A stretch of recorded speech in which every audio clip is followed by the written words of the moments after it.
I'm Wendy Hartsock, science and peptide enthusiast. In this three-part on-the-road special of exploration science, I traveled to Port Leucate, France, to meet up with attendees of the French Group of Peptides and Proteins Conference and the Belgian Peptide Group Meeting.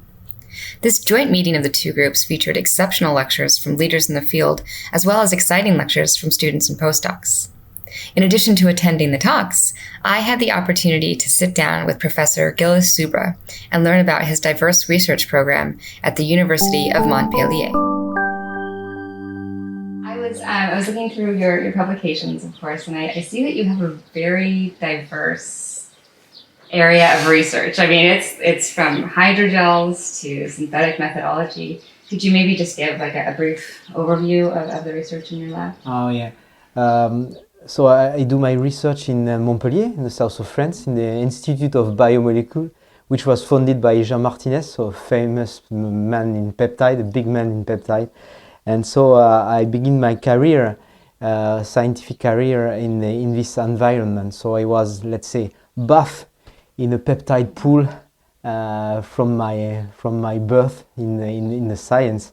But that's true that I have a background of chemical engineer, and so I am much more interested by understanding how stuff works, rather than working on a given topic. For me, the important is not the application; it's the way you go from the idea to the application. So I'm much more excited by trying to apply the chemistry I know or I think to master a little bit to various problems, rather than focusing on a disease or a kind of specialty. That's the reason why I've moved several times from topic to another. So I'm sure that in 5 years I will not work anymore, or maybe I will work less on what I am working now, because science is also a world of discovery, and for my own let's say equilibrium in my mind, it's very good to not to stay too long on a kind of routine and trying to find new challenges. That's the reason why I move from one topic to another. Right. What area currently are you most excited about? What projects are you like, this is the one you wake up in the morning and that's what's top of mind? Unfortunately, there is too much. There are too much. That's the main problem, because you cannot work on everything. No. And each time you go to a conference like this one or like the other, you have new ideas that come through the discussion and through the lecture you are, and through the discussion around a beer or coffee.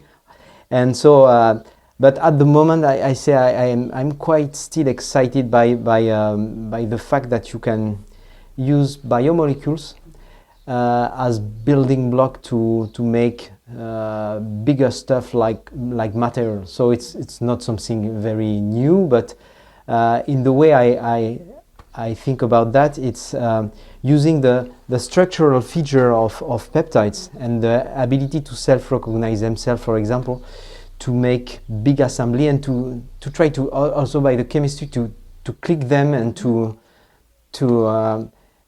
give them a shape at the nanometric scale. That's one of my idea at the moment. So one I would like to dig a little bit more. Okay, great.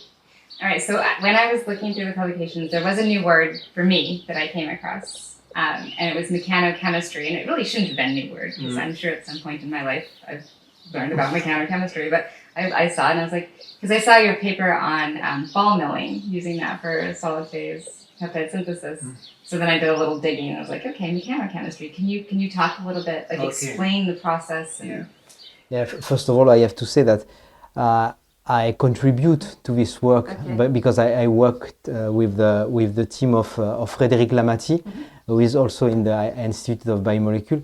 But I am not the principal investigator in such work. But I was quite excited by the concept, because if you think about transforming a very widely and efficient process like solid phase synthesis to something completely new that can solve many challenges, even in challenges we face for preserving our planet. It's something that it is worth thinking about. And so the idea is finally using the mechanical activation, for example, greening or mixing, extruding, using ball mills, so or using a simple mortar, for example, to mix the powder without solvent or with few drops of solvent, and to allow the reaction. And surprisingly, there is in life there is a lot of things you believe it's true because your teacher or your mother or your friends, since you are young, say it's true. And I have to say that, like many chemists, I could not imagine a reaction that could take place elsewhere rather than in a round bottom flask with a liquid inside. Yeah. But it's not the truth. The truth is that in most of the reactions, it's even more efficient if you mix direct to powder, because the concentration is quite infinite. You have no problem of two reactants to meet all together, so they are there. The only problem is controlling the way that at the level of the molecules, the molecule can interact, react, controlling, of course, the temperature, that it could be dangerous. For example, if you have an explosive compound, so you have to be careful. But it opens many possibilities. And one thing which is much more exciting is that if you take a round bottom flask, or for example, if you take a ball mill, you put a given amount of molecule to react, and then at the end you have to extract, to purify, and so on. But imagine now you do it with an extruder, I mean a kind of wire with infinite length. So you just put powder at the beginning, and then you let the powder mix all together, and at the end of the wire you collect the compound. But till you do not the power off, you can obtain compounds and compounds and compounds. So even if you think about at the industrial scale, I really think there is a high potential for mechanochemistry to make pharmaceutical compounds, for example, and it solves many problems. Yeah, and so again, forgive my ignorance on the topic, but you're typically looking at solid phase synthesis for peptides, and this technique, it almost looks like you're pulverizing to mesh these things. So is it a solid support still for the peptides, or is this a... No. In fact, the compounds which are in solid state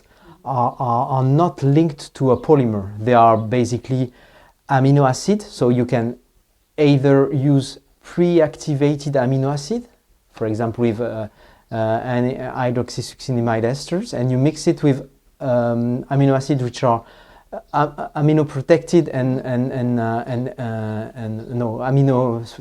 freamine and carboxylic acid protected, and you mix it together to obtain the reaction. But it's exactly the same type of reaction that you can find in solution phase synthesis, except you do not put any solvent. Right. Great. And so far, what's the longest? Is it a hexapeptide? Is it that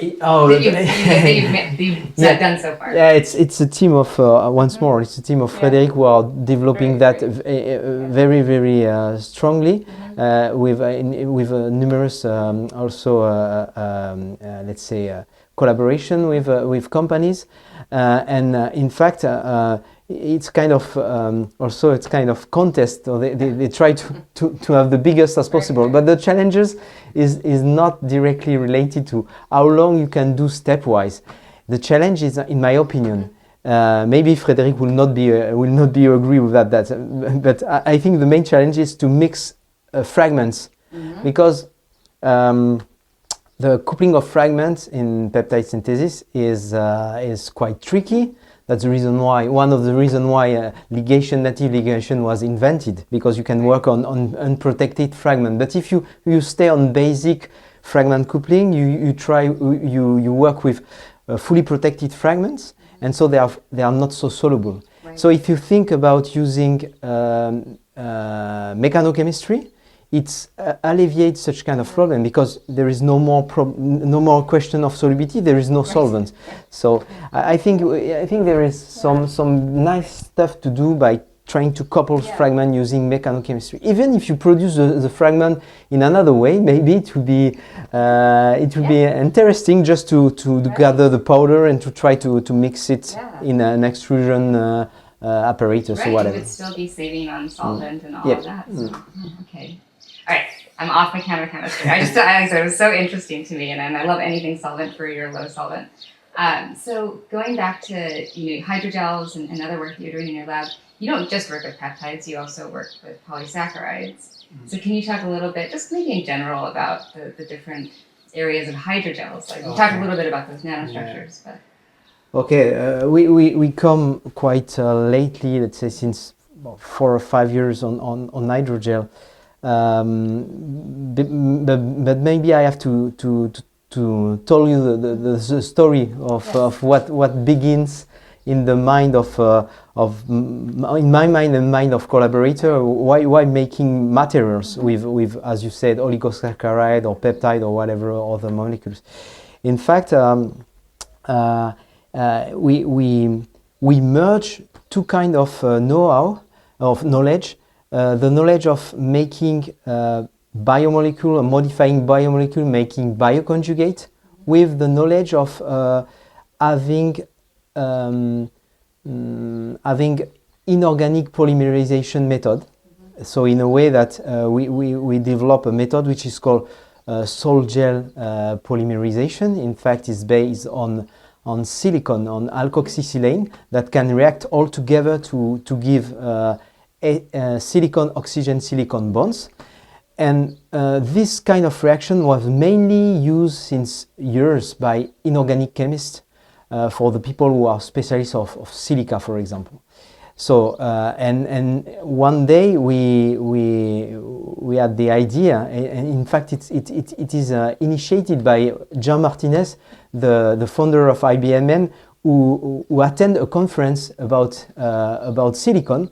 So it was not very common, because the conference was not directly in the topic of biomolecule. So it's a proof that you have to go outside of your comfortable area to make discovery. And he see this conference about sol-gel chemistry and came back in the lab and say, okay, you have to have a look at that, if we can use that in a way to make connection between biomolecules. So I find the idea very, very nice, and I begin to have a look at publication and so on. And I do, it was probably my real last bench experiment at that time. Yeah, I decided to synthesize peptides with adding one alkoxysilane at the end, and to see if I can, let's say, make for at the beginning dimers or polymers or linear polymers or branch polymers, and surprisingly it works quite well. And starting from that point, we developed a wide range of hybrid materials combining inorganic chemistry and bioorganic chemistry, especially peptide chemistry. So we did nanoparticles, films, thin layers, porous materials, glass, and so on and so forth. And I come back to your question, and we moved recently to hydrogels. And why we go to hydrogels? Because we have a lot of collaboration at the boundary in between chemistry and biology. And one of the main interests at the moment of some of the colleagues was to develop cell culture media and to work on 3D bioprinting, to be able to recreate 3D shaped cell-seeded artificial organs, for example, or to make, let's say, samples with organized cells inside that can be used instead of animals for testings library of compounds. So they need hydrogel, reliable hydrogel, and so we decided to move in that direction and preparing a numerous type of different hydrogel using oligosaccharide and also peptides. Okay. And do you also combine those? Like, are you finding that you can take, like, certain ratios of oligosaccharide with peptide to make hydrogels that are even... Yeah. Okay. Yeah, in fact, that's the power and also the curse of the chemistry of the silicon I talk you about. Why? Because if you make, for example, all the type of bioconjugation strategy, you take an aldehyde and an oxime, or a native ligation with a activated thioester and a cysteine. Okay, there is two mutually reactive group, and you have A and B, you have AB at the end. With the alkoxysilane chemistry, you start with two alkoxysilane, and then unfortunately the bond silicon oxygen silicon can be done in any combination. But what is good is that it proceeds in water at a physiological pH, at room temperature. It is fully biocompatible and bioorthogonal. It means that you cannot affect any other function you can find on proteins or on DNA or whatever. And it works. You can select and mix all your components, mix all together, and you obtain a material which is covalently linked, linking all together the component you choose. So you cannot choose exactly if you want A, B, C, but you are absolutely sure that if you put 20% of A, 20% of B, and 60% of C, you have a material that will incorporate all these different type of material, of starting material, of bricks, in a single network. Wow, okay, that's great. What? Tell me, how many students do you currently have in your lab? So the lab is a quite attractive lab, not because of me, because several reasons. I think that first of all, it's a matter of culture. At the beginning of the creation of the Institute of Biomolecule, we always work tightly with a university of Montpellier, and we always welcome a lot of students, as many as we can, because we think that one of our mission is to train and to give the initial flame to the student to be able to go in the research. So the lab in general is very welcoming for the students, so they appreciate to come. And the second reason is that we just moved 6 months ago in a very big building which is called Pôle Chimie Ballard, which is probably the biggest building for sure in Europe, gathering for the chemistry, for the research in chemistry. So we are about 800 people from theoretical chemistry, ceramics, inorganic chemistry, to polymer, biopolymer, peptide, of course, and DNA, all the biomolecules all together in a single place. So it's very new, so very attractive for students. So at the moment in the lab we have about, let's say, I would say 25 students. Oh, wow. And about 12 to 15 PhD students at the moment, so it's quite exciting, because there is good connection between the topics, and the student can talk. Right. So that's nice. I mean, that entire setup would not be just attractive to students, but to faculty, for cross collaboration. Again, I mean, you have such diverse science within a single entity. Yeah. That's remarkable. You know, we are. I'm French, so everything takes time. So this is a project that I think in China or in other place in the earth, it should have happened since 20 years maybe. Right. But it takes very long time, more than 2 decades, from the idea of having all the chemists all together in one place to the real building with the walls and the labs. So it's a very big achievement for the chemistry and for the science in Montpellier in particular. Yeah. That's great. I also saw, I was poking around, of course, and I saw, what was it called? Was it Symbio3? Symbio3. We say Symbio3 in French. Yeah, in fact, it was at the beginning of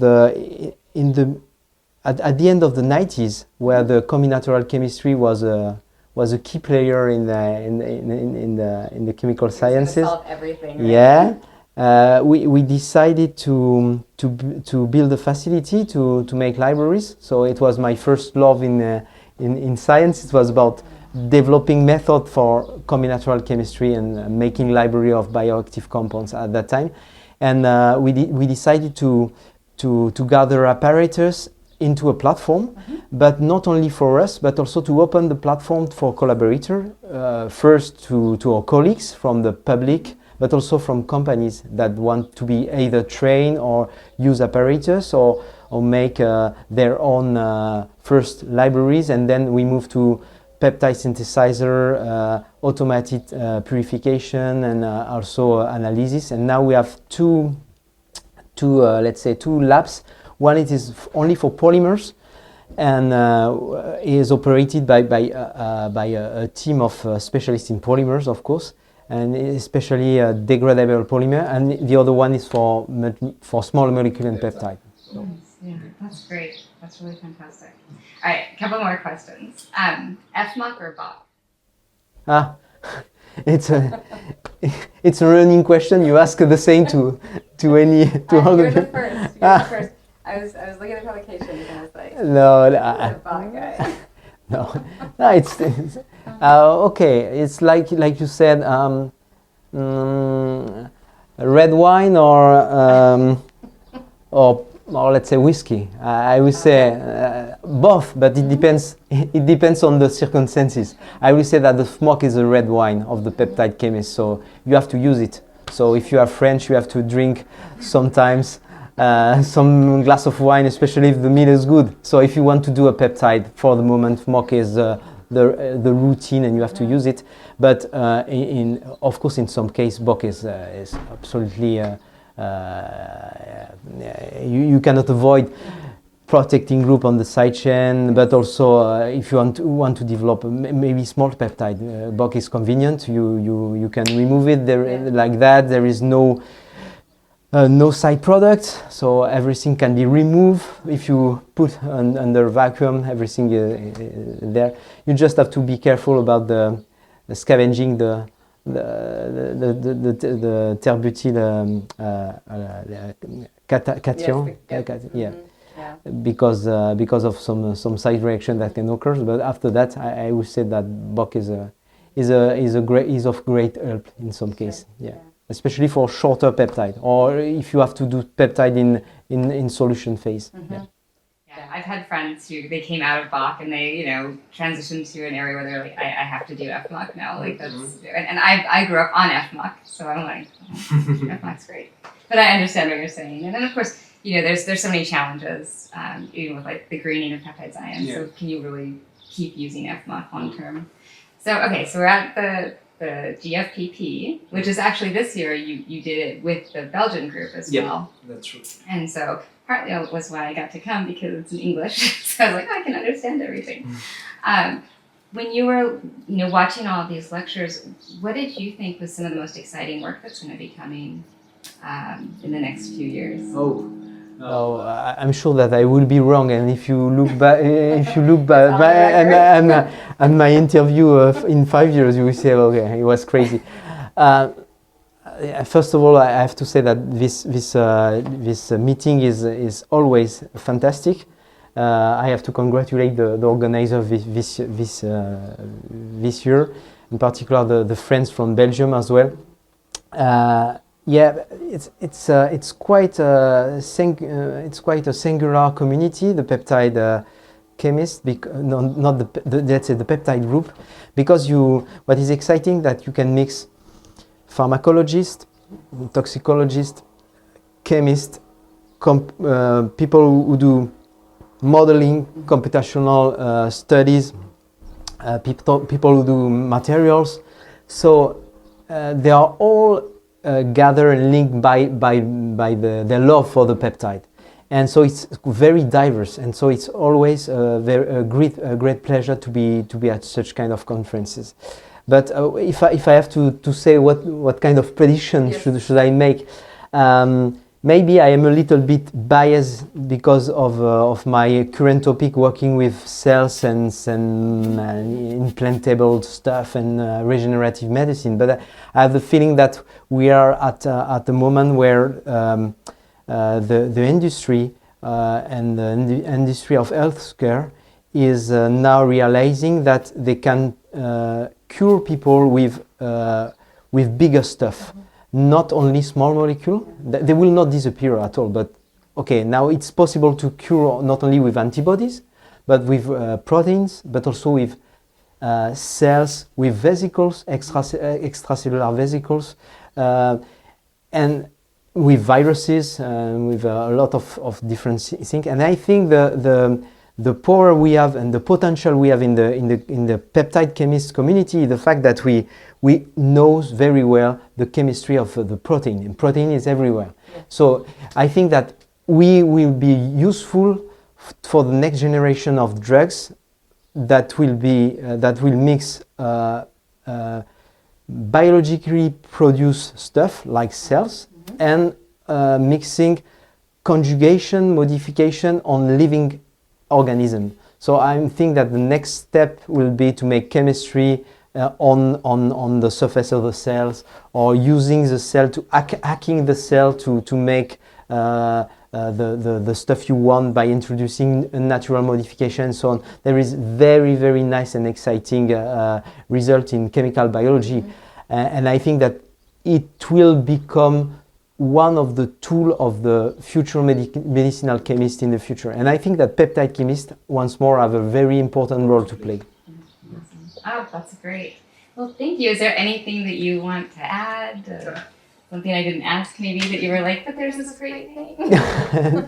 No. I just want maybe to add that I think that science in general and the peptide science in particular is a huge opportunity to have fun, because peptides are so easy to master. I think I don't say it is simple. I say that if you want to begin exploring the biology, peptides are a very simple and a very attractive way to start. So I think that if there is young researcher who wonder how they can build or begin their career at the frontier in between biology and chemistry, I think that mastering a little bit peptide chemistry is a good way to start. Absolutely. I second that. All right. Well, thank you again for your time. You're welcome. For being beautiful.